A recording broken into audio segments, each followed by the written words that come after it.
Hello and welcome to this episode 3 of T-Shirt Joe's Fast Custom Podcast, sponsored by the world's fattest man, me and DWN Productions. Hey, this is a very unflattering angle, but I'm keeping it. I thought you were bundled up because you're cold or something. No, I just got a regular hoodie on. It's just because of the angle that it's at. Well, that's good. Not that fat. Did you break your arm? What happened? Oh, that's a glove. Oh shit! It's been a chilly week here in old Tejas. Yeah, yeah, it has been. Uh, as predicted, I didn't go to work on Monday or Tuesday, and I went Wednesday, Thursday, Friday. Was able to get some shit done, but also as predicted, the chemicals did some weird shit to my screens. There was like pinholes all over them. So the one screen that I did burn, I've got painter's tape stuck all over the place. There's little dots of painter's tape here, though, because I don't have any screen block, you see, because I never need it. But I guess it would have been nice to have some this time. But oh well. Oh well. Yeah, it's always good to have little stuff like that you might need for something. I've been having a hell of a time finding clear ammonia. I don't know what's going on, like why it's all out of stock. I had to pay like 4 times as much as I would have at Walmart and ordering it off of Amazon. It's Yeah. only like a little 64-ounce thing. It's fucking crazy. Well, white bats are on the endangered list now, so you're gonna have trouble finding that clear ammonia. Ah, because they milk them for their piss, right? That's where ammonia comes from. Exactly. I forgot about that. They milk their little bat dicks upside down because they do it when they're sleeping. Yeah. And they gotta have fucking like these little cones that they put up. They're fucking because they're dick. It looks like an umbrella. You know how it has that curved handle? It's because they're hanging upside down. So they have to put a funnel under their curved up dick so it doesn't splash on their face and they feel like, embarrassed because Yeah. nobody wants to piss on their own face. It's an Especially, antiquated process, but I guess nobody's really worked on coming up with something better. So you well, got I what? mean, that's okay. Yeah, stick with what works, I suppose. Yeah. Yeah. Yeah. But you've been It's, warm, your spacious, warm mask hole. yeah, I gotta. Did you hear that? No. Oh, well, I'm just tapping on the heater Oh, okay. right here. So, yeah, I'm right next to that. But yeah, on the day that, I guess it was Sunday going into Monday, or maybe Monday going into Tuesday, whichever one of those was the bad day, I drove to Houston and back in it. So that was sweet. Everyone was scared to go anywhere. Yeah, Take that, sons of bitches. It was fine. we're supposed to have freezing rain here tonight. I don't know what that means. Does that mean it's snow? Wouldn't that be freezing rain, or is it just ice that's falling? Wouldn't that be hail? But I don't know. It's supposed to maybe freeze the streets, so we'll see what's what in the morning when I get up. I don't fucking know. Did it snow over there? Because they were playing it all over the news, like, "Oh, it's snow in Plano. It's a winter wonderland." Uh, last weekend, yeah, either Sunday night or Monday or whatever. We had some flurries. Not enough snow to make a difference to the ground or anything. Uh, well, yeah, there was snow on the streets and the sidewalk, but I just knew it would be too cold, because it was like fucking 11 outside, which means it would be like, I don't know, 2 or -1 inside my warehouse. So wouldn't be able to do shit. So I did Gotta what get your I'd planned ahead and brought the flash drive and some shit that I could work on here. Finalized the old state taxes and gave the government their good chunk of cash, and that was it. Yeah, that's one thing I'm happy for, that I'm not so successful, especially in the state of Texas. So, like, I have to pay them their money and everything, sure, but it's not like you where most of your work comes from Yeah. fucking Texas, so that's gotta suck. Well, yeah. I mean, and at the end too. I mean, a lot of my work comes from out of state, but anytime I do a show or anything like that, of course, all those card sales and all that is taxable. But I also had like a lot of stuff, like small businesses that don't, for some reason, have a tax or state ID, so they're, I don't know, you know. Just use their social security number. Right, it's like I tell them, they're like, no, no, just go ahead and tax us, and okay, and, I guess that's better for them, so they don't get slammed too. But anybody, like if you're a band and you've been together for a while and you don't think you're gonna break up, hey, fucking register that shit and start writing off all your expenses. I'm sure you guys travel. I'm sure you guys, have to eat when you travel, like all that shit, gas, it all adds up. I don't know. But, Well, Joe, I'm glad you brought up writing off expenses, because that is something you definitely have to do, and something everybody out there should do. I mean, on this show, it's what we do. We get like DVDs or movies we watch. If we talk about it, this is obviously a promotion, commercial thing, mhm. technically. So, I mean, yeah, Joe. Uh, oh, Christ.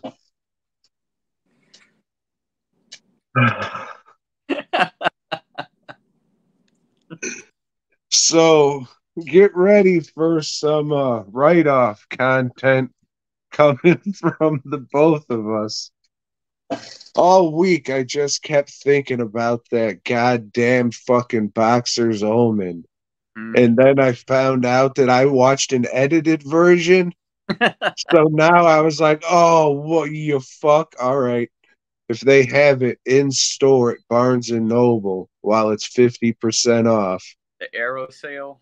Yeah, they did, Joe. Mm. They did. And I always feel like a fucking dork going into that store. You are. I know I'm the only one in the DVD section, and that shit is so small now. Like, they have it back in this little fucking, like, a porno room that's segregated from the rest of the fucking store, and they have their own metal detector things that you can't go in and out of and shit. And now fucking like what, three-fourths of that is all fucking anime and manga. In the Yeah. movie, they're just pushed to the side. So the one I go to, they still have like that section back there is pretty big, but it's not all movies. So they've got records in there, and a lot of the records that they have are garbage. It's not shit that I would want at all. Every once in a while, they'll have a Barnes and Noble exclusive that'll be pretty cool, but I hardly ever pick up anything. And the movies too. The movies are pretty fucking expensive unless you're going and there's a sale like you were hitting.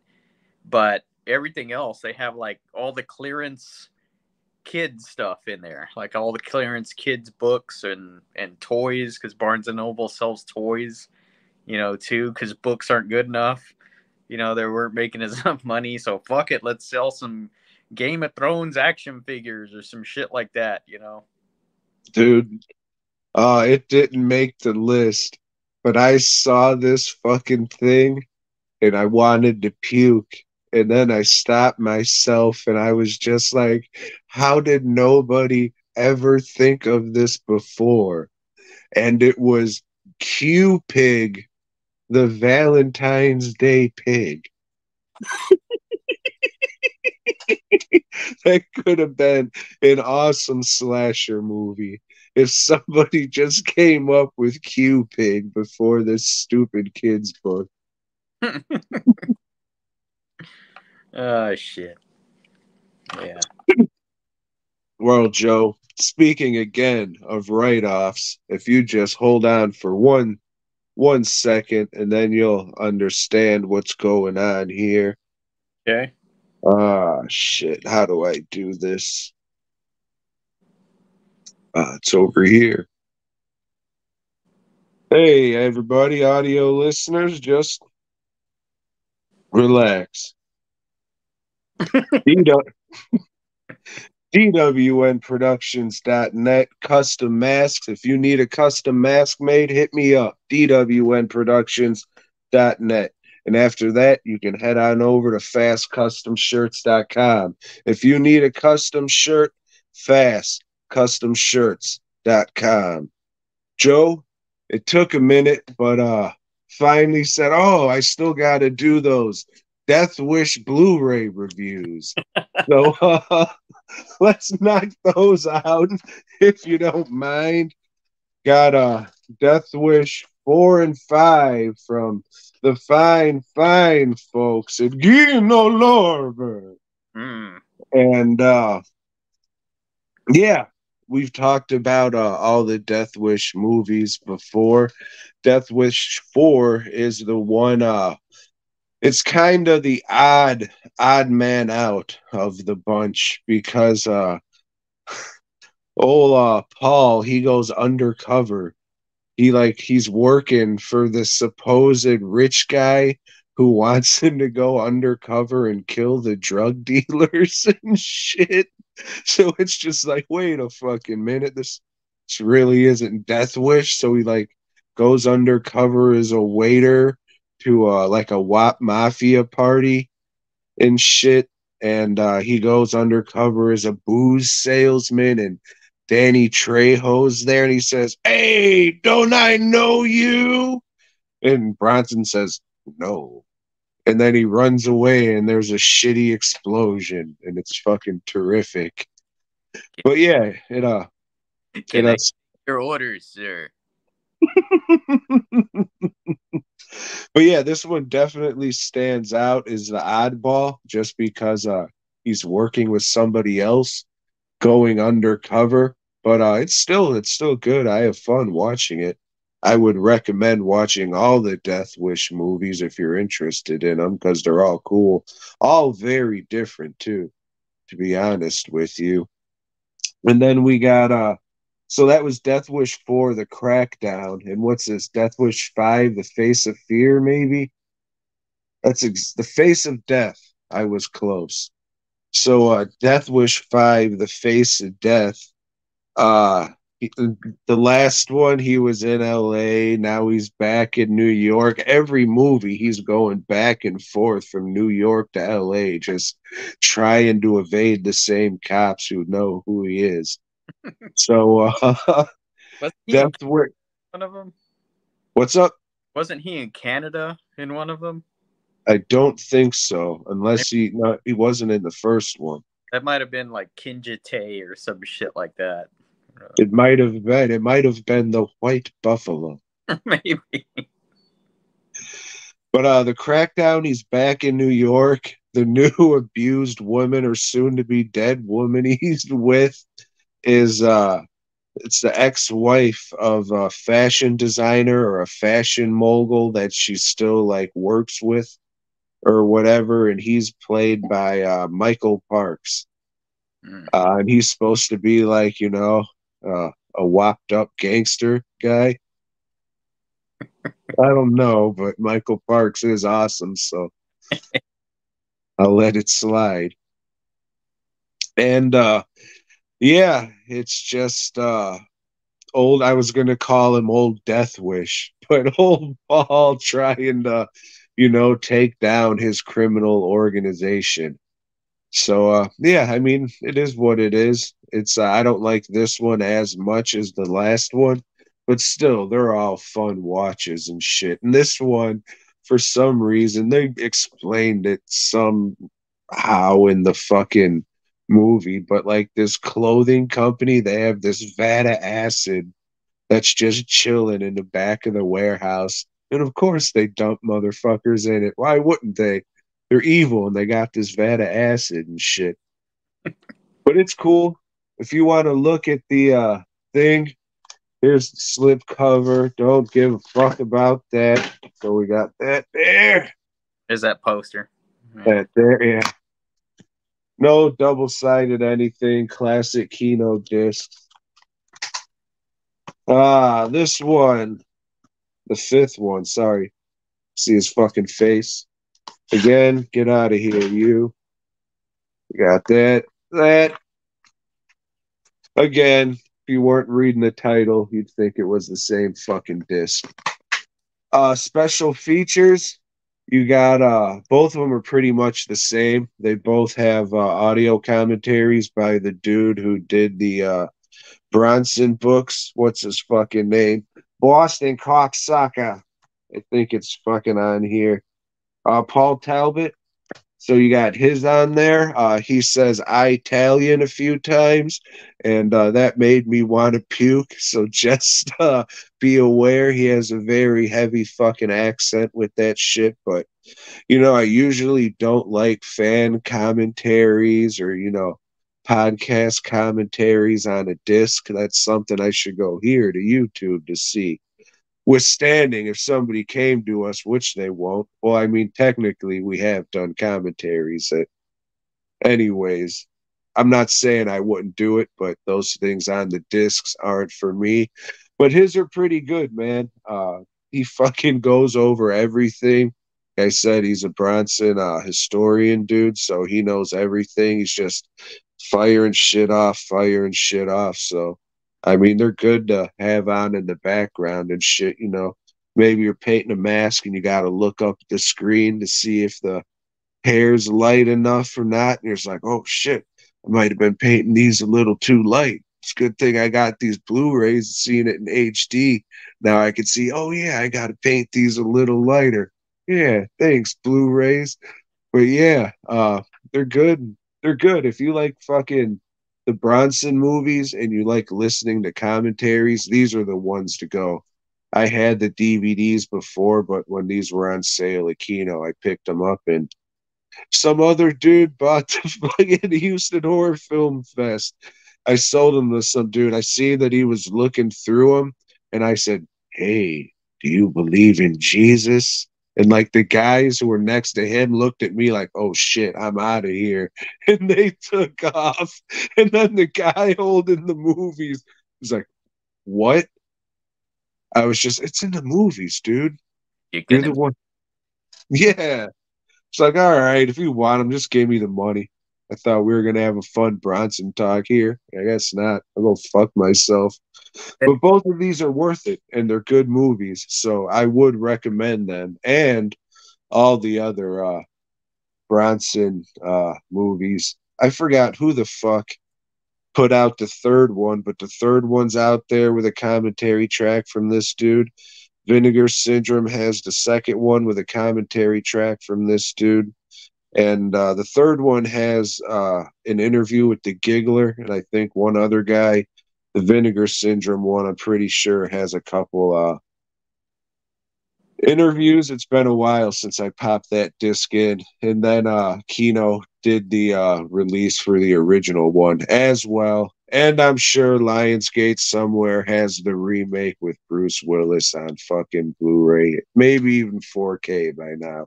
That one's all right. It's a lot gorier, but it ain't Bronson, so probably never watch it again. But I saw it in theaters. It was all right. But yeah, there it is. If you fucking can get them relatively cheap, get them because they're good shit, mate. Hmm. So yeah, I thought, well, let's see if that does anything. Putting that stuff at the beginning of the video, probably not. Probably a hey, cease and desist. And I'll say, sorry about that, mate. Yeah. Oh shit! I was listening to old Pizow's stream earlier today. Shout out to him if you like horror movies and all that stuff. Yeah, Black Power Pizzow or whatever the fuck Joe was doing over there. But he has a pretty clean channel because I'm sure he makes millions and millions of dollars off the thing. Like I'm exaggerating, but he does make money off the thing. And he was talking about Sisu. And I guess Nazi, you can't say that on YouTube without you like crashing the algorithm or getting demonetized or some shit. That's fucking crazy. So we are fucked, dude. Like every so often, I'll type in BOYGOB on YouTube and it'll come up. But sometimes Boy Job comes up and it's like, did you mean Boy Gob? And it's just like, yeah, why are they burying this shit? Did we say Nazi or something? And a few fucking weeks or months ago, somebody said, yeah, you can't say penis on a fucking YouTube. This shit's crazy, dude. Fucking crazy. Well, that's strange because I guess one of our highest viewed videos is the Ilsa review. One of the Ilsa reviews, anyway. I don't know how the other ones are doing. I haven't checked any of that shit in a long time, but that one had a lot of views, and I'm sure said Nazi quite a bit in that review. I wouldn't doubt it. I don't know. Like, there's a whole bunch of other shit that's fucking swears and shit. So I don't know what the fuck's going on, dude. This shit's crazy. Let me see. No, I'm not reviewing any Nazi movies this time. Shout out to everybody who checked out that George Lopez video, though. It's still going. We don't get many views, but surprisingly, that has a few hundred. Yeah, or comments. Yeah, like, comment, subscribe, smash the like button again. Pick the pieces up, stick them in your ass, jam them in your penis hole, put a Nazi hat on, do some silly dance. Do some goose stepping. You get well, no, it's But not. don't be an actual Nazi. No, you get punched, which you should if you're a Nazi. You know. Yeah, and if you were listening last week, I was thinking about that. We were just talking about those fucking goofballs who were up on the Be Someone Bridge in Houston with the Make America White Again signs. Yeah. And we were just talking to everybody like they knew what we were talking about. They had no fucking idea what any of that shit was about. So if you listened last week and were confused, there were a couple of fucking goofs. Who knows if they were serious or it was a joke or it was a setup or what, but they had like a big bed sheet sized banner that said "Make America White Again" that they were just holding up over the overpass and shit. And it had a couple of swastikas on each side of it, you know, to drive home the point I guess they were trying to make. I don't. They also went to City Hall as well and hung around out there. Yeah. Yeah, you thought they would have thought a little more and, didn't sully those clean white linens with that black marker. But, racists or white people, for that matter, aren't known to be smart. Yeah. Okay. But it could have all just been a joke. Yeah. Who knows? Yeah. I don't fucking know. But I do know that I watched a film, Tom, that was a subject of much controversy upon its release. This movie is called Sound of Freedom. Have you heard of it, Tom? I have. This is a faith-based movie, if I remember. It is from a faith-based production company, and I know my wife's sister wanted to go see it and was talking about it because I guess maybe her church was promoting it or something. Is that the sister that doesn't like you because of the pornography? Yes, yes. So And yeah, what's the story with that again? uh, don't worry about that. This movie got like it got some behind it. Oh, it like was actually selling a lot of tickets, and it was actually in the theater, unlike a lot of faith-based films. You know, it wasn't just direct to DVD or whatever. You know, direct to VHS, I should say. Like this other one that I'll talk about later. But Sound of Freedom sold quite a bit of tickets It was a breakout, they would call it. So it's on Amazon's Primes right now, and I decided, hey, I'll give this a watch. It should be a laugh to see these Christians take on such a important and like fucked up topic and see how they play it. And lo and behold, Tom, this is a real movie. This got like a fucking script, some solid acting, production value. It's got a score that's just way, way over the top and is really trying to like set shit in motion for you emotionally, and like the music doesn't work. But this is the true story about a guy that worked for I don't know, the fucking The railroad. the agency that I don't know, shut down terrorists and shit like that. Hydra. Supposedly they have their own like child Homeland Security. Homeland Security. There you go. They've got their, see, that would have come out in the comments if we were live. Somebody would have guessed that and won a prize, but we're no longer live. So they have a child internet section that cracks down on people that are doing that shit online or whatever. And so this guy. Wait. Did you just say CP? Yes. All right. You've been watching a few of these movies lately. I'm not passing judgment, but that might be one of the problems with YouTube. That's all I'm saying. Because you can't really talk about these movies without saying that, you see. YouTube sucks. So like this guy starts, this guy that's working with him, he's like, man, I can't do this no more. This is bullshit. Yeah, we're cracking down on this guy, but are we saving any children? And he starts to think about that. No, just watching all these videos. Yeah, he's having to watch all these videos, so he can testify in court, so he can write up the reports. Why don't they get arrested? They're watching all this shit and collecting it.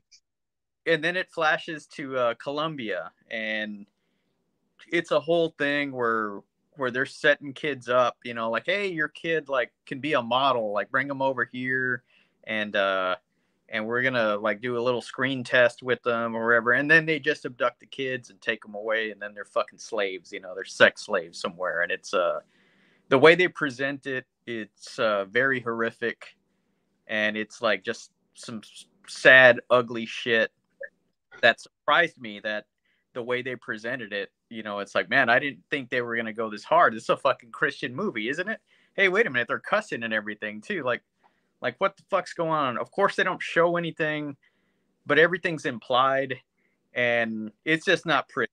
That whole fucking, it's sickening, and does it make you want to puke? Fuck yeah. But it's also something I don't want to think about. Even though it's there and something needs to be done and whatever. So this guy decides, something needs to be done, and he wants to take his job on the road, so to speak, and setting up like busts that they can do in like Mexico or Colombia, and that they can like rescue the kids while they're doing it.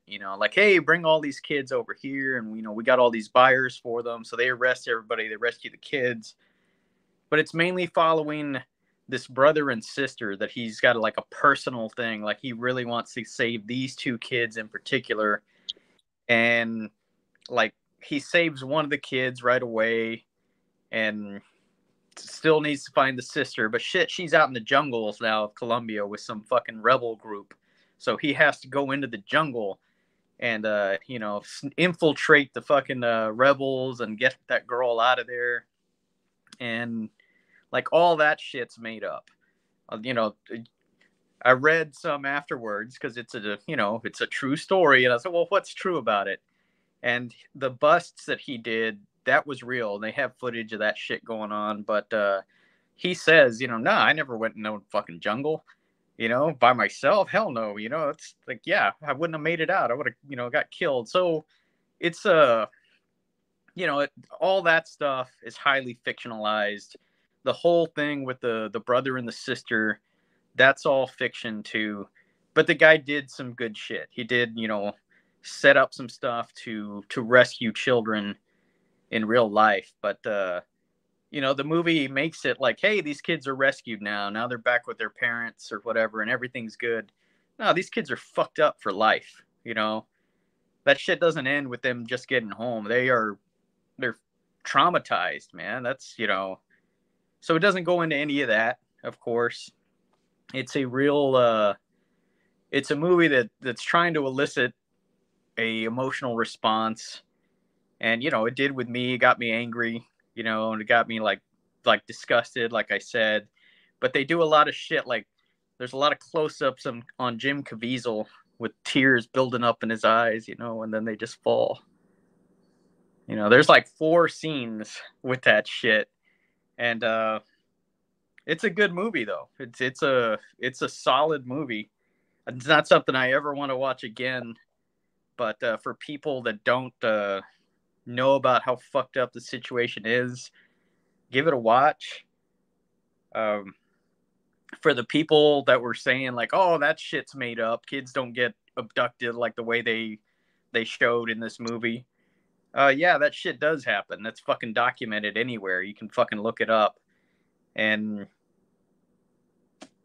I don't know where the fuck I'm going or what I'm saying this shit, but yeah, it's a good movie, but not pleasant. And you wouldn't know by watching it that it's a faith-based movie, because at no point do they like, yeah, let's pray, and then start fucking, telling you that the only way we can solve this is to turn to Jesus. Yeah, I think maybe God's mentioned once, and it's just kind of like a throwaway line. It's not even, as overt as a lot of these films are, because a lot of these films, like this podcast, a lot of those films are just commercials, for God, for church, and this one does not come off like that. So, yeah, interesting shit, man. And when it came out too, it got some controversy because people said, "Oh yeah, the people behind it are part of QAnon," and I don't even know what the fuck that is. So and I didn't bother to look that up because I could give a shit. So I don't know, man. Yeah. So, for lack of a better term, instead of saying the kids were rescued, would you say they were saved? Well, I guess you could say that, Tom. Yes. Yeah. Well, it sounds like the point of this movie was never leave your kids with a Mexican or even let them near them. Don't fucking send your kids somewhere like that with strangers. If something sounds too good, it always fucking is. Especially when it has to deal with your children. Yeah, don't be like those fucking dildos from Speak No Evil or whatever the fuck that movie was. Yeah, and unfortunately, there's plenty of people like that are fucking careless, that are trusting, that are, hey, I wish we lived in a world that we could be trusting, or we could just meet somebody and like, yeah, sure, let's hang out. No, no. You don't want to fucking just bring strangers, into whatever. Invite them to, hey, come on over to my, my great aunt's funeral. I don't know. Weird shit, man. Yeah, speaking of dickheads with upside down pineapple stickers on their fucking trucks. Fucking people are everywhere, Joe. When I was driving into Houston that day, the whole back of their fucking window, it said, "Keep watching, we're coming." And, coming was spelled, it was spelled like jizz, Joe. And then it had like a couple little raindrops, but, those weren't raindrops. It's because all the vinyl sticker was yellow. So those were piss drops, Joe. Those people were into getting pissed on and pissing on each other while people watched. Yellow bandanas running wild. Shout out to the clique. Woo! It's spreading, Joe. They're listening. Something's spreading. Like we'll get to that. Fuck. Joe, I watched a fucking terrific movie. A Tubi movie called Please. This one is about an Asian lady who she might be black. I thought she was black a few times, even though she clearly looks like an Asian lady, but her fucking acting was so goddamn good. I had to keep looking like, man, am I fooled? But no, it was an Asian lady. And in this one, she's just getting cheated on left and right, and she can't fucking take it anymore. So she chains these motherfuckers up in the basement and tortures them. You know, we watch these urban Tubi movies from time to time, and they're usually bullshit. They don't have any nudity or gore or anything. This one did. It was very surprising, Joe. I was fucking sitting in the old hospital and people are getting infusions and shit. And I'm just sitting on there in my headphones giggling, people looking at me like I'm a dickhead. But if they saw the things that I saw, they would be giggling too. But god damn, this shit's crazy. This fucking lady she plays a nutty fucking bitch, just fucking. Oh, I can't recommend this movie enough. If you like to drink and watch bullshit and just giggle, this one would be fucking awesome to get a bunch of friends around, smoke some legal marijuana, do a little of age drinking, and watch this thing. It is fucking great, dude. She chops a dude's fucking cock off and you actually see it. I was like, oh shit. At first, I thought she was holding like one of those dehydrated fucking 3-day old sausages that were on the grill. And then I was like, oh no, there's a bell end on it. They actually showed this shit. This movie's fucking crazy. Cause yeah, usually these fucking urban horror movies are just fucking cheap, nothing happening. And don't get me wrong, this was a cheap movie, but it was fucking entertaining as hell. Laughs to be had all around, What unintentional and intentional, but a lot of unintentional laughs, I'm sure. were there a lot of drone shots? There might have been a couple. I was trying to figure out some fucking information on this lady because I think she wrote and co-directed it. She's an Asian lady, speaks very, very urban, and has like an urban hair care product line and a taco shop. So she's very diverse all around, so progressive. So good for her. Or for people going into a capital venture is to have a taco shop. You know? It's working. They mentioned it in the fucking movie because why wouldn't they? If you're in the Detroit area, Right, and go she check that out. use it as a write off. That's right. But yeah, if you like fucking goofy, ridiculous bullshit, god damn, this is fucking this is pretty terrific. Um, you know, there's not a whole lot to get into. It's pretty much the whole story is what I said. This lady keeps getting cheated on, so she's torturing motherfuckers in the basement. And she like works at a jewelry store, and none of that matters. It's just so fucking silly and ridiculous. Would highly, highly recommend watching this garbage ass bullshit, Joe. Okay. Please watch it.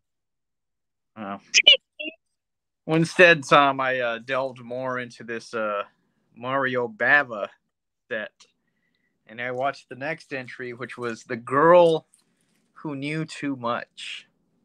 So again, this one takes place in Italy, and I guess some of it is dubbed, but some of it is not because John Saxon is in it with a very, very early appearance. He's looking real young in this movie. This is about a young lady.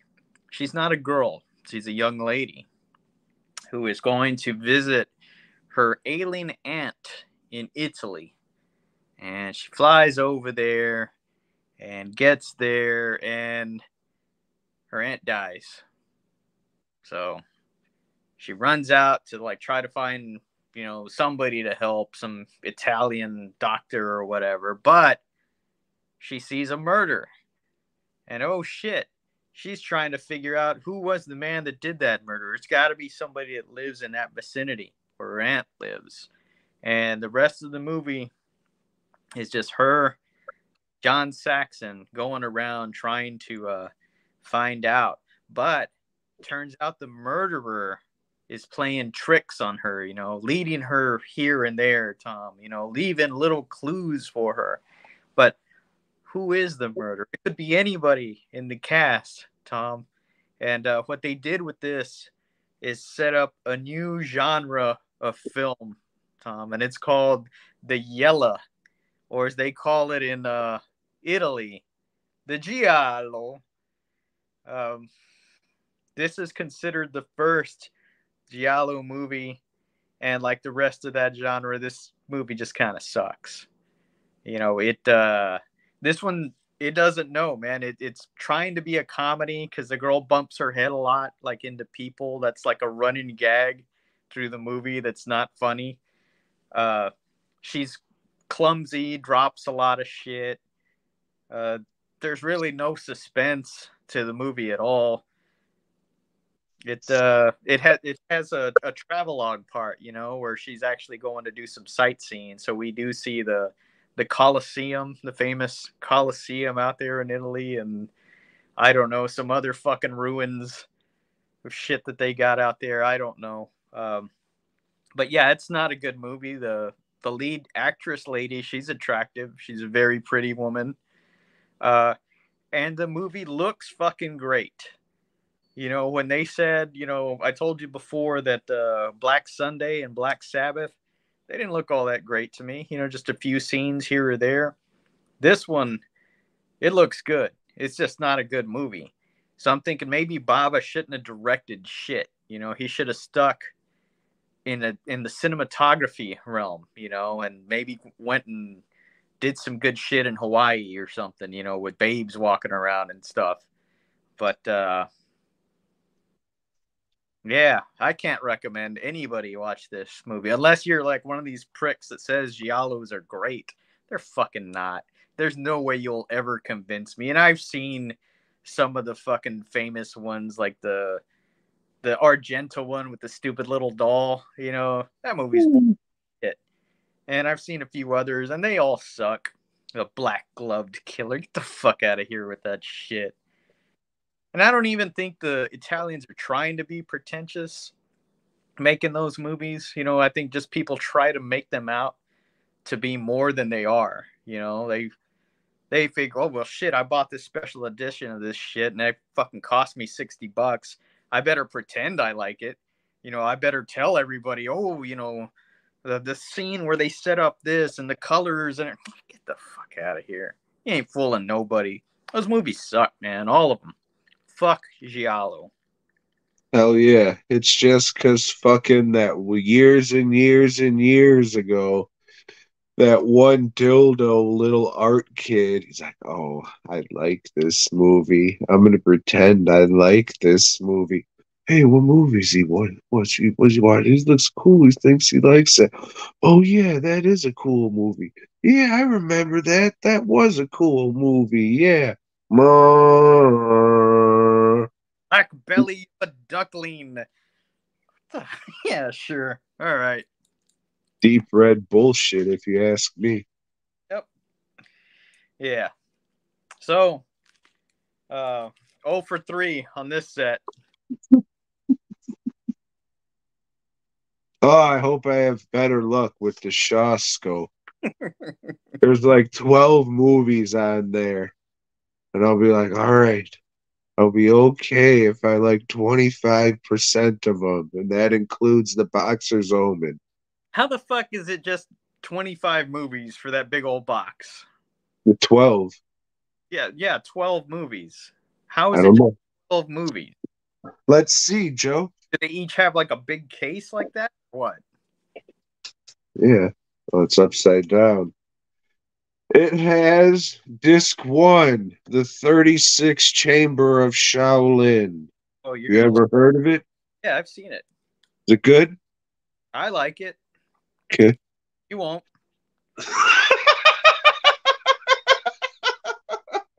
Oh, well, that's unfortunate because disc two contains Return of the 36 Chamber and Disciples of the 36 Chamber. Do you like Yep. wire fu uh flicks like that, martial arts movies, Tom? Joe, I like Mortal Kombat, Yeah, so yeah. that, That this is the majority of what Shaw made. Like that stuff that you watched last time, the Boxer's Omen, that was like late in their catalog, and they were just that's what this is. This is the end of an era box set. okay. And then we have disc three, which contains Mad Monkey Kung Fu Hmm? and five super fighters. Yeah. Fastcustomshirts.com, Mad Monkey Kung Fu. So that was worth a watch. You won't like it. Hey, Joe, you might be interested in the set sans a disc. Disc four, Invincible. Wait,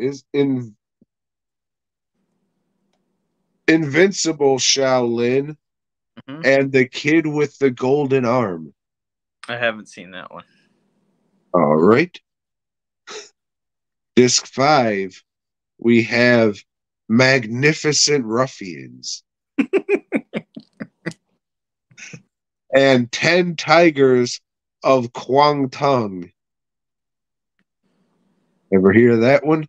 No, but I'll tell you this: when you do watch them, you're gonna notice that hey, these are all the same movie. I can't wait. Uh oh. This next one's concerning disc six, My Young Auntie. Mm. Disc seven, Mercenaries from Hong Kong. And the classic, The Boxer's Omen. The whole reason I bought this fucking thing, which does have a commentary track. Okay. Disc 8, Martial Arts of Shaolin and the Barefoot Kid.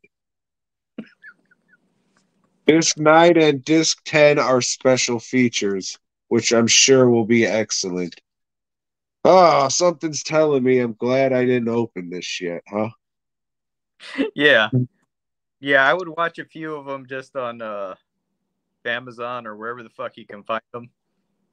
But I And want that goddamn Boxer's Omen, Joe, and this is the only way to get it. yeah, I don't know what to tell you, man. You That's know what why I bought it.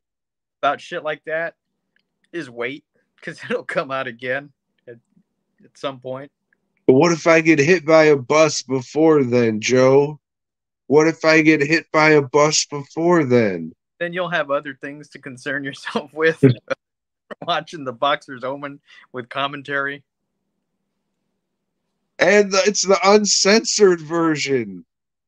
Mm-hmm. Mine was edited for YouTube. They said Nazi in the movie and it was bleeped out, Joe.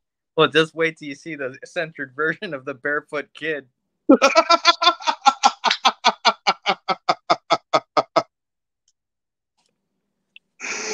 Oh, shit. Oh, speaking of shit that was kind of fucked up, I watched Magic Cop, Joe. Have you heard of this one? I've not heard of this one. This was one that's like, oh, if you like the Boxer's Omen, you should check out Magic Cop. And I was just like, all right, maybe I will. So I looked on Amazon. They had a used copy at a reasonable price. So I said, all right, if it's as half as good as the Boxer's Omen, this will be a steal. So I get the disc in. First thing I do before opening any Amazon Blu-ray shipment is I just shake the envelope to make sure that the disc is still secured in the case. And I didn't hear a rattle, so I was like, fuck yeah, all right. So I open it up. It's a used thing, so it was opened. Yeah, shook. And I said, all right, great. So I pop the disc out, look at it, no scratches. And then I noticed like weird writing on the top of it. I was like, is that printed on the disc? That's just a weird thing. And it was like shitty handwriting. So I'm kind of looking at it. And it said defect, chapter 2. Oh, well, this is going back. Thank fuck Amazon's return policy is lax as shit. I'm not gonna fucking keep this thing that's oh yes, defect is written on the fucking disc itself. No, thank you. Luckily Amazon had it, Joe. And this movie starts out kind of questionable because Hey, Tom's gone. But there he is. There he is. Tom's we back. were good for a while. Yeah. We had a couple good episodes where it didn't do that, but here we go. But it came back relatively quick. But yeah, I'm pretty sure this movie has a little kid's bird in it, and that's not cool. You could have edited around that shit. Uh, it's about a cop who knows magic. David Copperfield. Yes, get it? Copperfield. Ha ha ha, because he's a pig, you see. Yeah. Anyways, this small town magic Copperfield gets called into the big city of Hong Kong where they need his fucking spells and shit to figure out what's going on with their case. They think they're tracking down a drug dealer, but it's really a witch. Ooh, she knows magic too, Joe. And most of it's played for a Sticking it on things. yep, and a lot of stuff with incense. Yeah. So the end, there's some kind of okay witch makeups, which aren't really okay. I just said that not to, I don't know why I'm trying to sell this movie. I'm happy that the disc had defect written on it, so I can return it because just would have went in the for sale bin, Joe. It's very whatever. There was a couple funny parts in it, but it is no the Boxer's Omen, you some bitch. I'm never really trusting of if you like this, then you'll like, that's whether it's a person, whether it's a fucking recommendation on the TV or something, it's usually nah, this wasn't like that at all, you know? It wasn't. Luckily, they didn't recommend a few other movies, like Encounters of a Spooky Kind and Mr. Vampire, that should be here in the mail tomorrow. I have a copy of Mr. Vampire. Well, you should watch that, Joe, and I've seen it. I like it. great. Maybe you have a Blu-ray coming your way. So we'll see how those are. But yeah, as far as fucking Magic Cop, if you want to watch it, it's on YouTube. And thank fuck to whoever wrote Defect Chapter 2 on this disc. It made me feel not bad about returning it. Tom, Fucking pricks. I watched a Arnold Schwarzenegger movie, uh, The Last Stand. And this is after taking a hiatus from filmmaking for quite a while. This was Arnold's comeback movie. And for some reason, I thought this movie was directed by Walter Hill. It is not directed by Walter Hill. And that becomes very evident because it's one of these action movies that has humor infused with it all. You know, it's like, hey, let's do an action sequence and then let's have some jokes or have a character that is going to make the audience laugh. And who's the perfect person to bring in for such a role? Old Johnny Knoxville. Yep, Johnny Knoxville. And that guy sucks. That guy fucking sucks.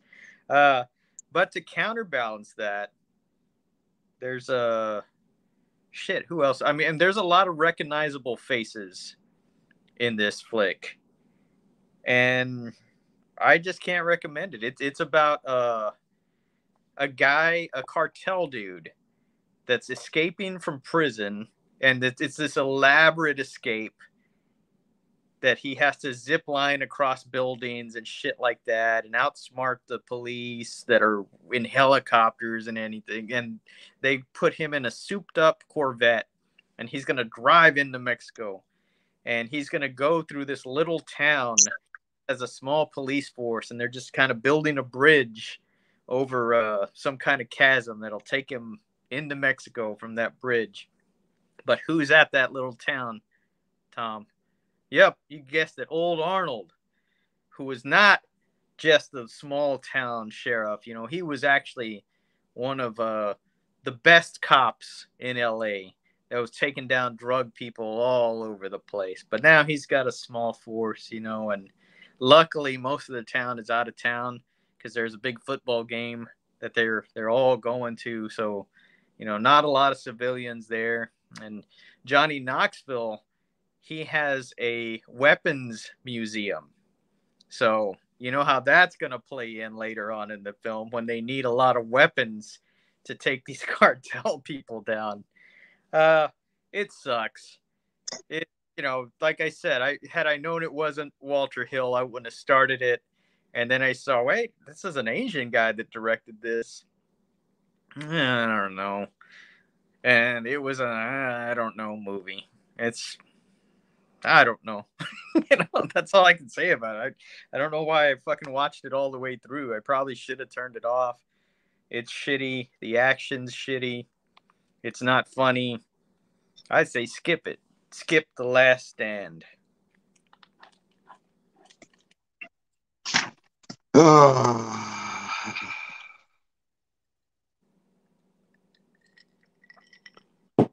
I can't remember if you fucking brought this shit up or watched it before, but either way, I won't talk about it long. Have you watched or heard of All Hail the Popcorn King? Heard of it. Haven't seen it.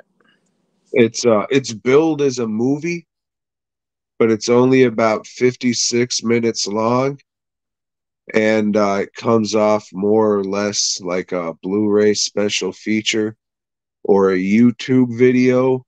This is a documentary on a karate enthusiast, Joe R. Lansdale, and a lot of it is audio interviews with like pictures over it, and there's a lot of poor video. It didn't make me want to go out and listen to any audio books or dig up any adaptations of his work or anything. So unless you're a hardcore fan, I would say skip it for sure.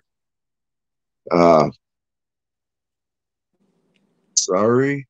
It's nice that this little documentary exists, I guess, but Well, being a hardcore fan, I know I'll watch it at some point, but I really got no expectations of it. It's not, I'm a fan of him or his He's work, in it. but Unlike Stephen King, he could be bothered to be in a documentary about him. yeah, but it's not like he made it, so I'm not expecting like it to be like his books or anything. So, either way, it's not, if it's bad, I'll tell you it's bad. That's what we do on this show. We're not just trying to promote giallos and shit. That's right, Joe. Tom watched another faith-based movie. This one was a hit on the home video market. It is called The Omega Code. Shit, I already forgot the name of the main guy in this. Casper Van Dien is the main actor in this. And supposedly, Tom, there is something called the Bible Code. In the first books of the Bible, the Torah. There's some code in there that, like, if you figure it out, you can predict the future. And some people have dedicated their lives to this thing. Like this rabbi in the beginning of the movie, he's like, "Oh, Eureka or Mazel Tov, I figured it out." And he makes a computer code to do it, and then writes some shit in the book. And then Michael Ironside appears, wearing the old, Hasidic Jew stuff. It's really offensive, Michael Ironside. You know, cultural appropriation is what I'd call it. But he's there to do an assassination and some thieving. So I guess it was more of a disguise. So he kills this guy, takes the disc, takes the book, but oh shit, he didn't take the last page of the book. The last page is missing. So they can't quite crack the entire code. There's this philanthropist guy that he works for, Michael York. And York, behind all his philanthropy, he just wants to take over the world, Tom. He just wants to be king of the fucking world. And he wants Casper Van Dien, who is a motivational speaker, maybe. Not really clear on what he does, but he's got like a big following. He wants him to work for him to help promote him so he can become king of the world. And he's this Omega code to figure out how to do shit like unite Israel and Palestine, which he does that. It's very topical, this movie. That shit's in the news right now as we We'll get to that. He develops some kind of water that can, desalinization. He can use ocean water, and he can start, and Holy water. he develops these little wafers that you can eat, and it'll, keep you nourished. So The body of Christ. he's eliminating hunger, and he's eliminating thirst, and he's uniting people that have been at war forever. And then all of a sudden, Michael Ironside gets pissed off at him and shoots him in the head. But hey, now the devil comes and takes over his body. So he's back, and the devil wants to bring about Armageddon, Tom, which is a New Testament thing. So it's weird. In this one, it's like seems like it's going with Jewish mythology, and then it comes in with Christian stuff. But I don't know. It's very confusing. It is not good. It's really fucking cheap looking. It cuts into like news clips of people running or, fucking missiles firing and shit. And Casper Van Dien, that sucks. He is a shitty actor. Michael York and Michael Ironside trying, they ain't got shit to work with. They're just, hey, they're paying me to do this. Fuck it. I'm here to do it. I do not recommend the Omega Code, and I am going to pass on its sequel, the Medigo Code or something like that. I don't remember what it's called. The Mad Bingo Code. But I used to see these VHSs all over the place at like Hollywood Video and fucking places like that. I guess they sold a shitload of copies of this first one, but I don't know why. I'd fucking didn't even know what's going on. They're trying to do what? Like what? And then it just ends. The guy reads the last prophecy, and then there's like a wave, and the devil's destroyed, and hey, everything's good now. All right.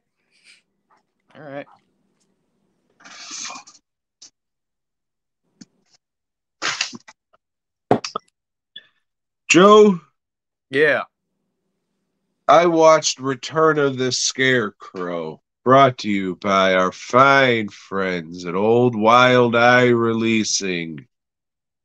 In this one, there's a story about a scarecrow that comes back to life every so many years to take down a bloodline.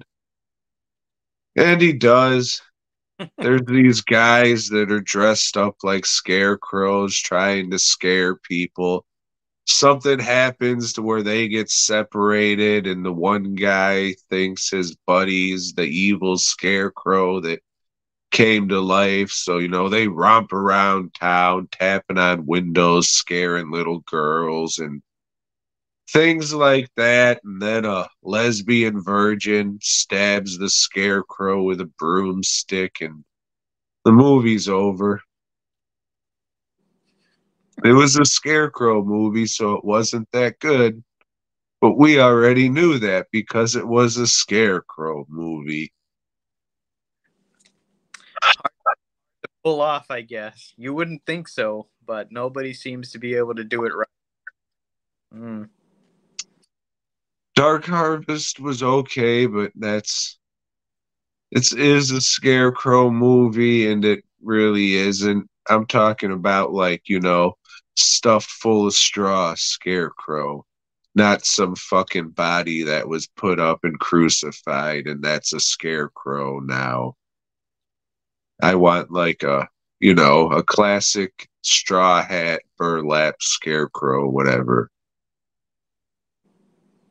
One of these days, tune in for Black History Month when we watch Scarecrow Gone Wild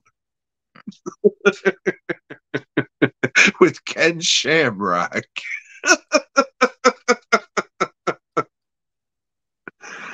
Oh fuck! I can't wait for who would do it.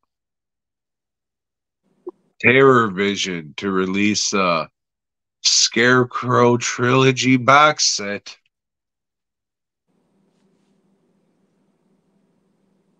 Well, Tom, speaking of Black History Month, I watched Showdown. Have you heard of this one or seen it? I've seen Showdown at the Apollo. This is just Showdown. No, I haven't seen that one. Well, in this one, Tom, Billy Blanks is a cop who doesn't even like carrying a gun. He's kind of like anti-violent, but he does know the martial arts, and would rather use them than pull his gun. But one day, he's at a party, and two toughs are there at that party, and they're like picking on everybody and starting to get violent, real violent with people. So old Billy Blanks has to step in, and God damn it, wouldn't you know it, when he's one of his roundhouses, one of the guys falls and hits his head on a stair, and oh shit, he kills him, Tom. So Billy Blanks decides right then and there that, hey, you know what? Maybe they were right about that ACAB stuff. He quits the force. So I'm done. I can't do this anymore. Brushes away a tear, and he's gone. We fade out, and it's like a few years later, and we see this kid, but he's not a kid. He's like in his mid-20s, and his mom's dropping him off at school. They just moved to this new town because his mom had to get a job. So he's the new kid in this school for 20-year-olds or so, like everybody looks like 20, virgin on 30s or whatever. And he's like, hey, this is a lot different from that Midwest town that I, went to school at. And sees a pretty blonde girl, Tom. And this girl is played by the same girl that played Marsha Brady in the Brady Bunch movie, and she's just looks like her, So it's kind of, it's, hey, there's Marsha Brady. But anyway, he's enamored with this girl, and it turns out that this girl is her boyfriend's the toughest guy in school, and he knows fucking karate, Tom. So fuck, he's getting his ass kicked by this guy. He's like, well, what am I to do? And it's like he meets a janitor, and the janitor is played by Billy Blanks. This is what he's been doing. He's a janitor at the high school, Tom. And so the janitor says, hey, you know what? I'm going to teach you some self-defense. That's the only way. I'm going to teach you the ways of the Mandingo fighter.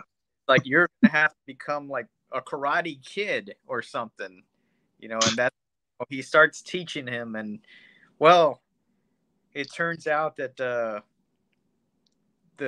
other guy, the bully, he trains under the toughest motherfucker around, and this guy's just a no nonsense violent dude, and that's all he teaches is violence. Not only that, he runs underground fights, Tom. I knew it. He's the baddest motherfucker in that thing. But it's not like a dingy underground fight like they're in my fucking warehouse, with just some people standing around in a circle. No, this has actually got a ring. It's got seats for people. It's got concession stands. Like, hey, shit, this looks like big business. It doesn't look like underground stuff. But yeah, slowly the guy starts to defend himself, and he's gonna have to fight this other kid. 25-year-old kids are going to have to like come to blows, Tom, at this underground fighting arena thing. And, well, shit, I don't want to ruin the rest of the movie for anybody that might want to watch it. Usually I don't care about spoilers, but goddamn, you'll never see this one coming. Showdown. It is on YouTube. If you want to watch it, just hit that button whenever it says skip for those commercials. Fuck those commercials. They come out pretty frequently, but you only have to watch 5 seconds of the damn thing and hit that button. Keep your remote close at hand. Billy Blanks, goddamn, that guy sucks. He can't act for shit. And Tom's gone again, but no, he's back again. But yeah, this is just a stupid, funny ripoff of the Karate Kid. So give it a watch or don't. I don't know if you like stupid shit, and this is definitely stupid shit.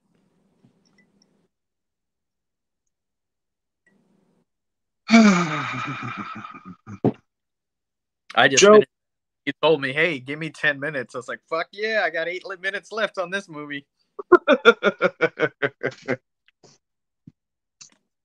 Joe, I watched A Gun for Jennifer. This is a recent Vinegar Syndrome release. And this is one of those rape revenge movies.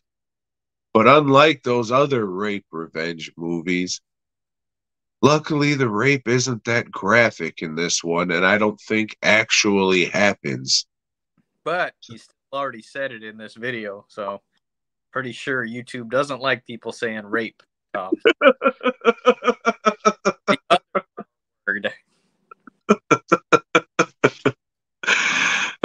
So this lady, she's fresh off the bus from the Midwest in the big city, New York City. And, she's accosted in a back alley by a couple of gentlemen. And this van's creeping by and sees this going down. So the van stops. And then like 5 people get out and start assaulting these dudes. Shoots one of them in the cock. Blows his cock out of the back of his jeans. And then this other guy they got on the ground and start beating the shit out of him with bats. So one of these people gives her the gun and says, hey, you gotta do it. You gotta kill him. So she said, no, I can't. So the person's like, all right, you. So they go in back of her and kind of hold the gun with their hand and her hand and force her to pull the trigger. and they kill the guy, and then they all whip their mask off. Oh my God, they're all bitches. I can't fucking believe it. It's a hit squad of vigilante bitches who all work at a fucking strip club. Can you believe it, Joe? Oh, movie's not as sleazy as that just made it sound at all. So it's just these broads going around getting revengeance.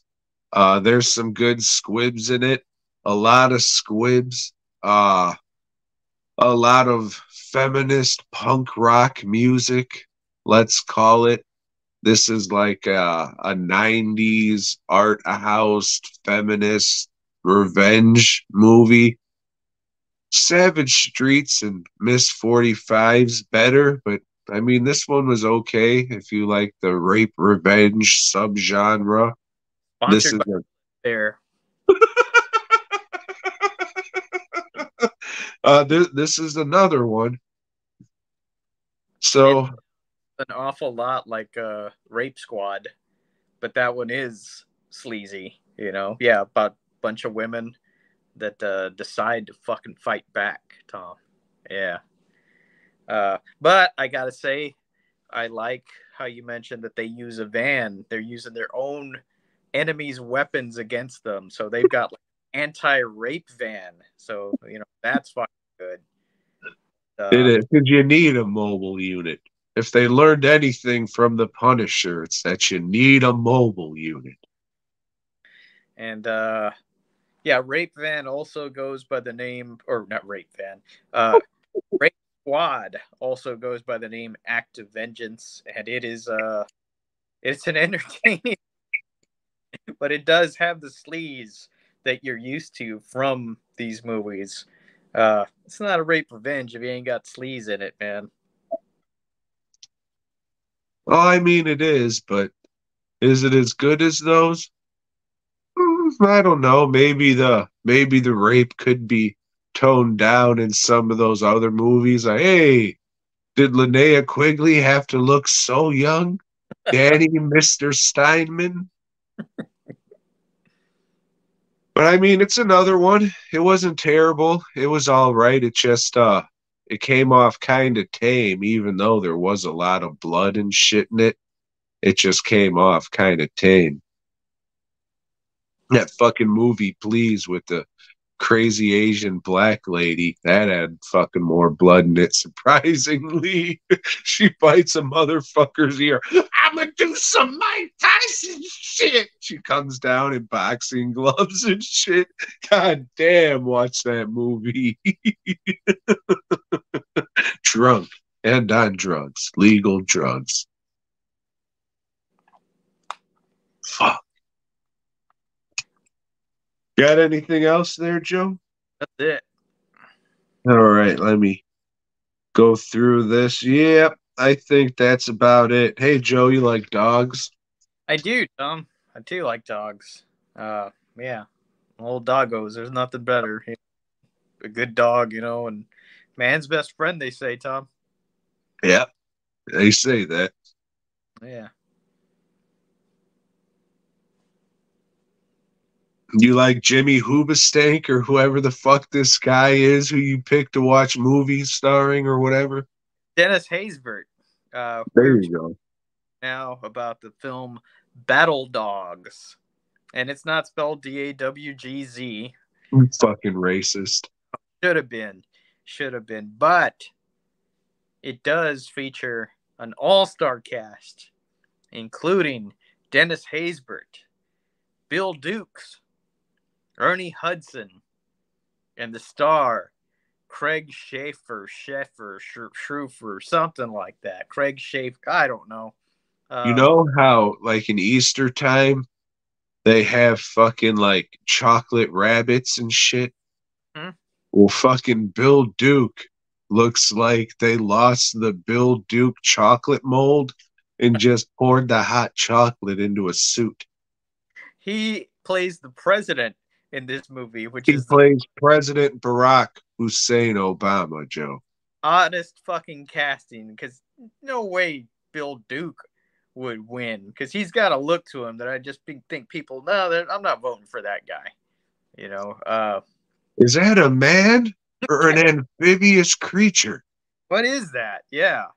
So anyway, this is Battledogs, and this is about a woman that's coming back. She's a wildlife photographer, and she's coming back from a She nature. was bit by a stock photo. She was bit by a picture of a wolf. You see, they mentioned it, what specific kind of wolf it is or I whatever. think it was a North American ice stock wolf. Yeah, uh, really rare wolf. Eh, rare wolf. Yeah. Uh, but anyway, she's in line at the old airport, and she's starting to feel bad. She goes into the bathroom. Like, maybe I got to take a dump or something. But no, she doesn't need to take a dump. She changes into a werewolf and goes on a rampage in this airport. And shit, oh, wouldn't you know it? This isn't the kind of thing where like they're gonna take days to get in with lycanthropy. No, man, this shit hits them instantly. So other people start changing into CGI rendered werewolves that look like they're out of the first Tomb Raider game or something. They look awful. This is awful, but it Like is. the first time you see it, you laugh and you say, "Holy shit, they left this in the movie. What the fuck?" And then you see it a couple more times, and it's just like, "Oh fuck, that's really what they look like." Jesus Christ. But that gets old quick, and then you just look at a bunch of fucking ill-fitting CGI that just looks so out of place. Craig Schaefer is like, I don't know, works for like the military version of the CDC, so they call him in to take care of shit. But you got high-ranking Dennis Haysbert, whatever his name is, and he figures, hey, you know what? We can weaponize this shit. We can make a werewolf army, and Well, it'll. they're not werewolves, first of all, because it has nothing to do with the fucking moon. They're battle dogs.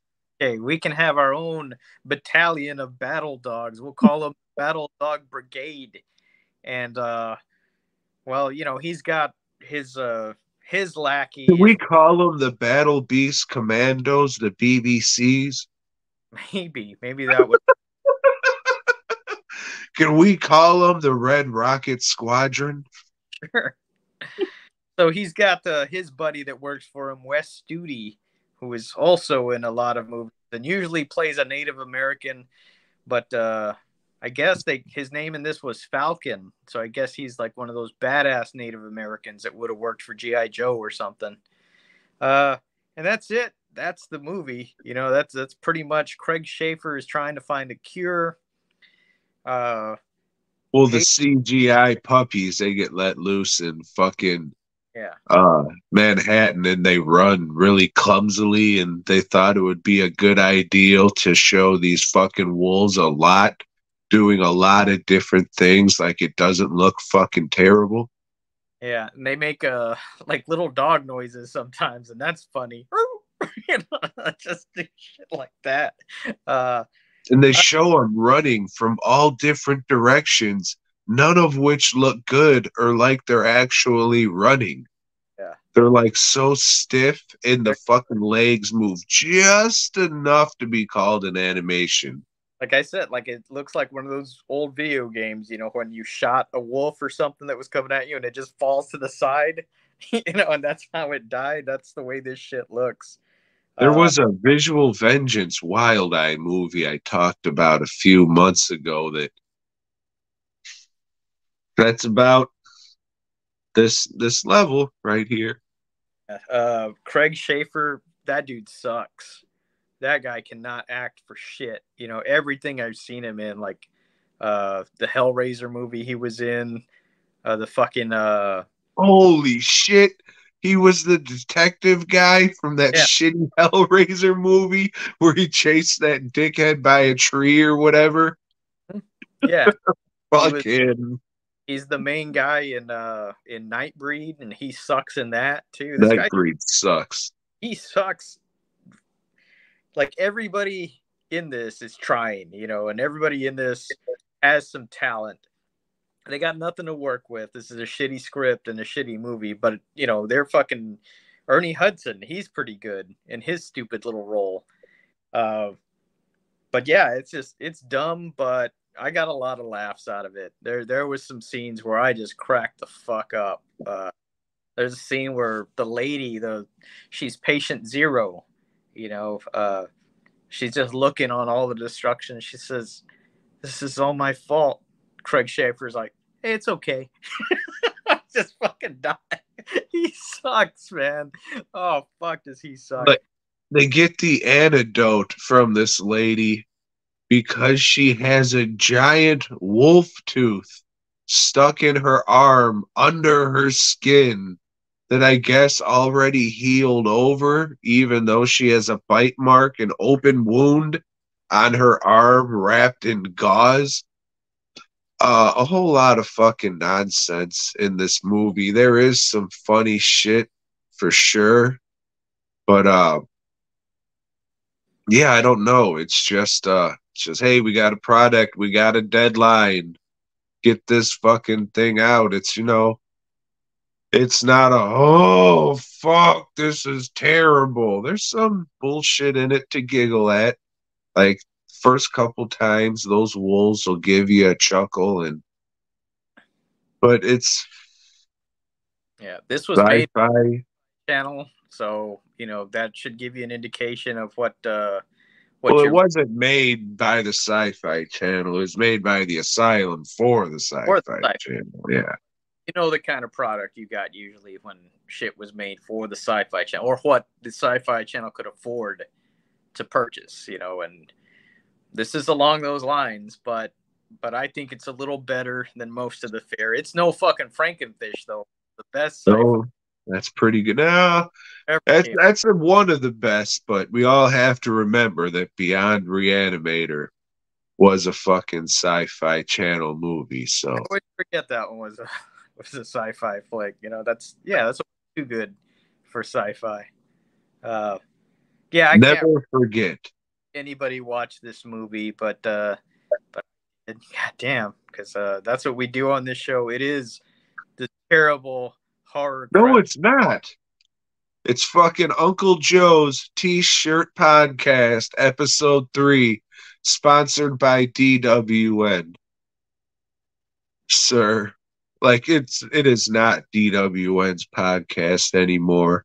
That's just what it has to go by because that's what it's set up on Podbean, and I don't know how to change it, but I'm sure we can all agree, you, I, and the listeners, that this is all the Boy Gob Collective, and that's whatever this is, Joe. So, Fast Custom Shirts, Boy Gob Podcast, sponsored by Cum. Yeah, as I do with most of these, I watch them with my mom. Unfortunately, when that lady started riding Marv in the first Sin City movie, she tapped out. So she didn't watch more than that or the second one. But she liked this one. Good.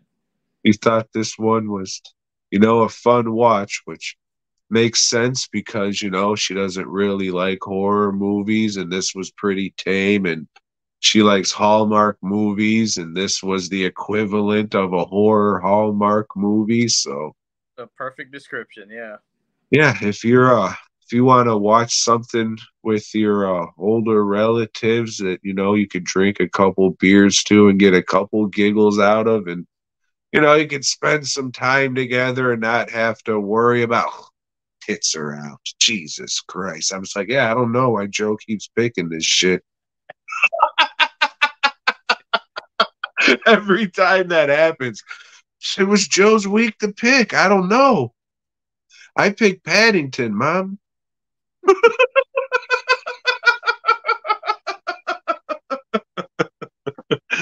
So what, next week, Dead Island, Dead Rising? What was Yeah. it? I got it written down somewhere. I'll text you the title with it. Well, I can't wait. Yeah, should be a good one. You know, for Black History Month, I want to do the Rudy Ray Moore movies. There's no way she's gonna watch that shit.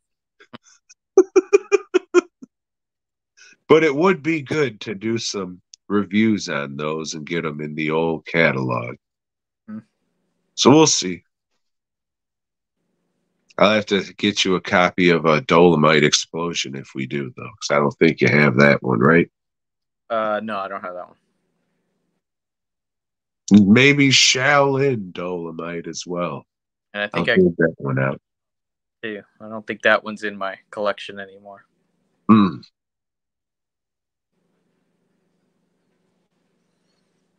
Hey, Joe. Hmm. You like being strapped to bombs with other dudes and you got to get off? No.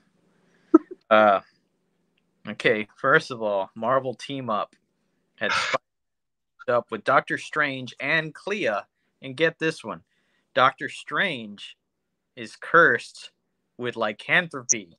He's turning into a were sorcerer supreme. Yeah, that sucked. And then in Peter Parker Spectacular Spider-Man's, he's still fighting that Carrion guy, and it turns out we still don't know who Carrion is, but he's mad because Gwen Stacy died, and he knew Gwen Stacy, and then somebody else that he didn't, the fucking professor. He died too, and this guy's pissed off about that.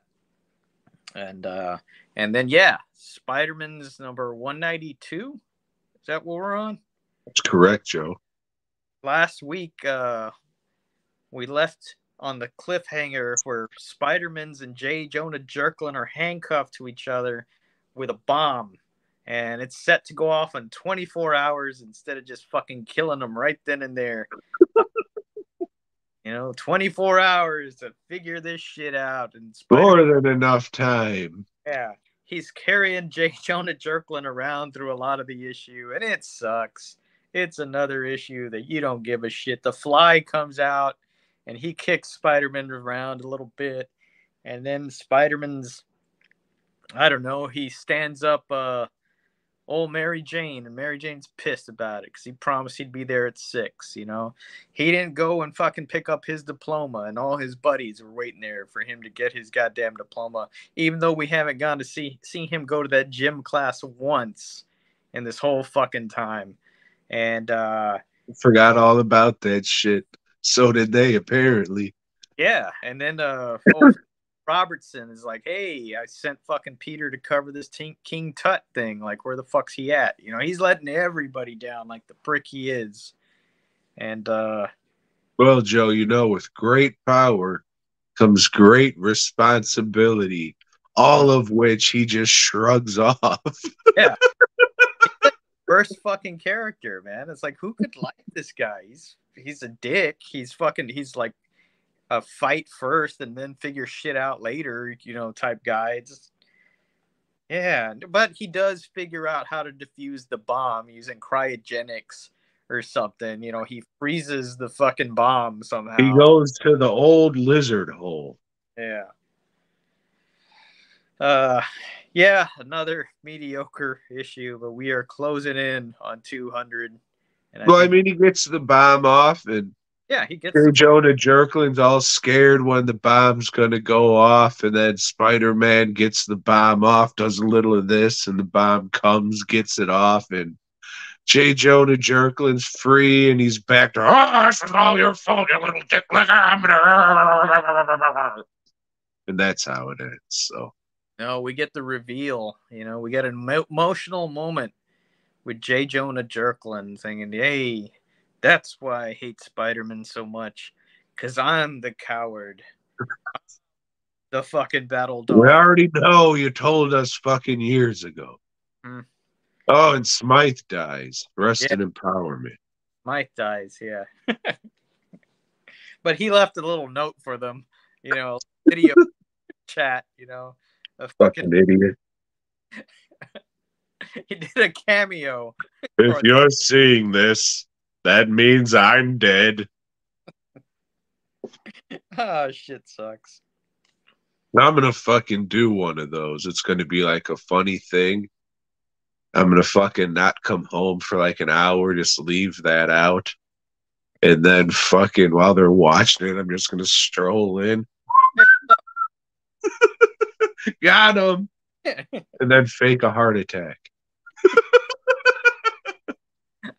I picked up some more tomato paste.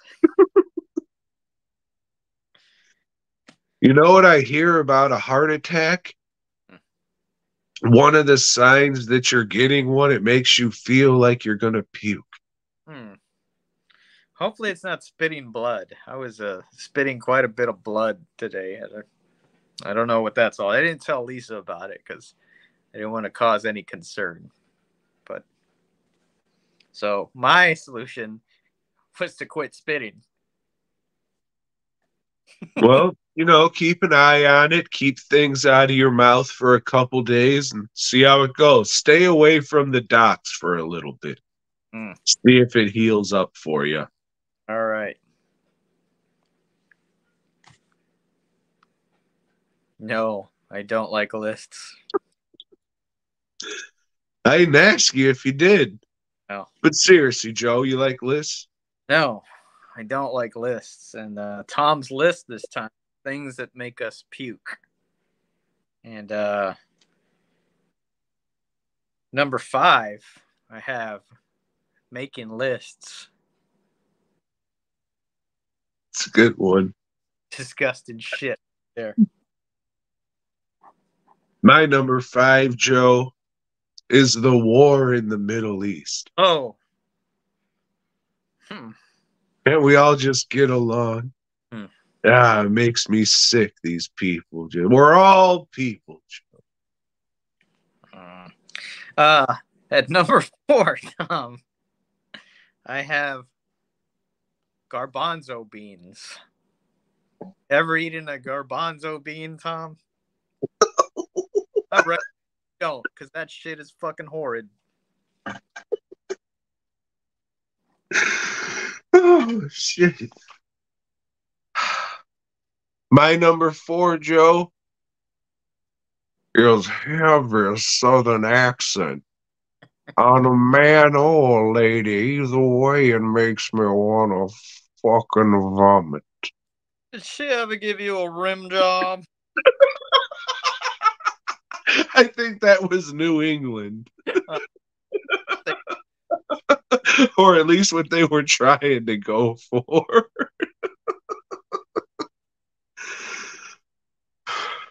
At number 3, Tom, bad cheese.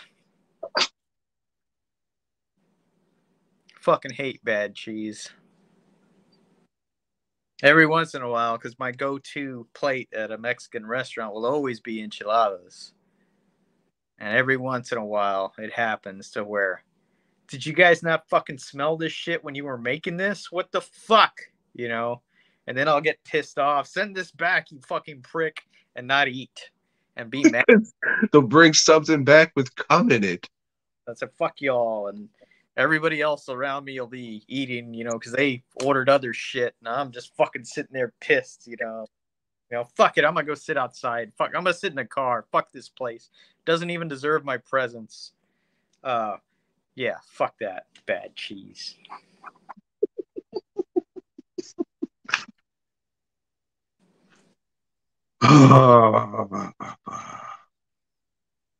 My number 3, Joe. It's a bit of a tie. And it's racial inequality / inequality in general, Joe. So I guess it isn't. It's just all-encompassing inequality, you know. Yeah. We're all people, Joe. At number 2, Tom, I have puke. Puke tends to make me want to puke, Tom. He's gonna puke. It's like an infectious thing, like lycanthropy, you know, that just fucking It sets off a chain reaction, and I don't want to Do you be. like do you like that scene in Triangle of Sadness where it was a chain reaction of puke? Yeah, it's just like a Stand By Me, where everybody's puking at the old fucking pie eating contest.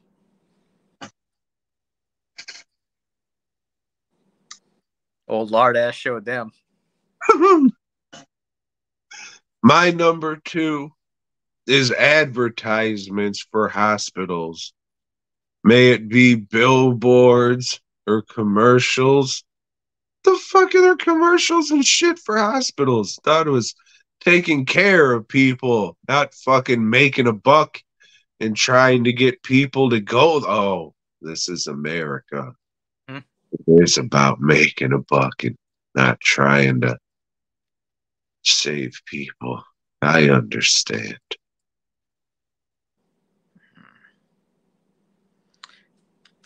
The number one thing that makes me puke, Tom, sprinting. You know, I'm out of shape, and I'm getting more and more out of shape as the years go by. But if I make a serious attempt to get back in shape, it ain't gonna be by doing any running, because fuck running, you know. And if I try to sprint, fuck it, I'm gonna keel over and just start throwing up and be on my fucking hands and knees on the fucking ground, you know. Not good. Not good. When was the last time this happened? Because it had to have happened. Oh shit, maybe 5 years ago. The last time I tried running and sprinting, and it's just yeah. Did you end up spitting it out or drinking it? Uh, I don't fucking probably a little of both, Tom.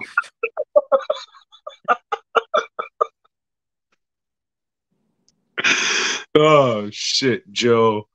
Well, speaking of drinking puke, my number one is people who are fans of that show Jackass and the people in it.